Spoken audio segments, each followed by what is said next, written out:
কাক নিয়ে আমাদের সবার মনেই চালাক আর একটু কর্কশ, কিন্তু এই গল্পটি এক অন্যরকম কাকের, যার নাম ছিল কালু। কালু নামে এক কাক এক গ্রামে বিশাল এক বটগাছে বাস করত। শুধু চালাকি ছিল না, ছিল প্রচন্ড কৌতূহলী।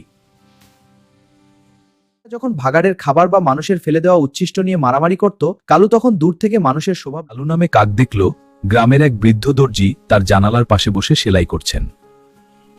হুট করেই দর্জির হাত থেকে একটা চকচকে রূপালী বোতাম নিচে ঘাসের মধ্যে পড়ে গেল।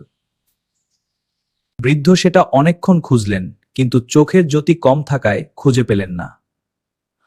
যা বলার তো সব বললাম, তবুও কিছুই হলো না। এবার ঘরে গিয়ে ভাবতে হবে কি করা যায় এখন। কালু নামে কাক গাছ থেকে নেমে এসে ঠোঁটে করে বোতামটা তুলে নিল।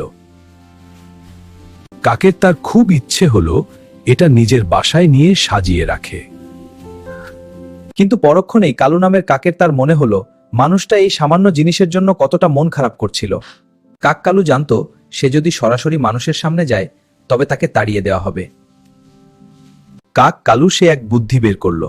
সে দেখলো বৃদ্ধ দর্জি জানালার কাছে এসে আবার কাজে বসেছেন। কাক কালু উড়ে গিয়ে জানালার পাশের কার্নিশে বসল।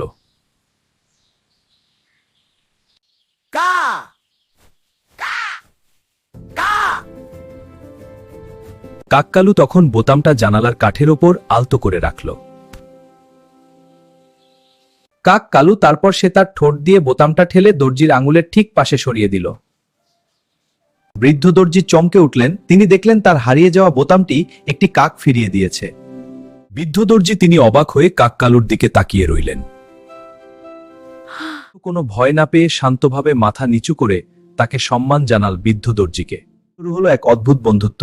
দর্জি এখন রোজ জানালার পাশে কিছু চালের খোদ আর রুটির টুকরো রেখে দেন। কাক কালু মাঝে মাঝে গ্রামের এদিক সেদিক থেকে মানুষের হারিয়ে যাওয়া ছোটখাটো জিনিস যেমন চাবির রিং খুঁজে এনে দর্জির জানালায় রেখে যায়। বুদ্ধিকে শুধু নিজের স্বার্থে নয়, অন্যের উপকারে ব্যবহার করলে প্রকৃতি সময় মিলে খায়।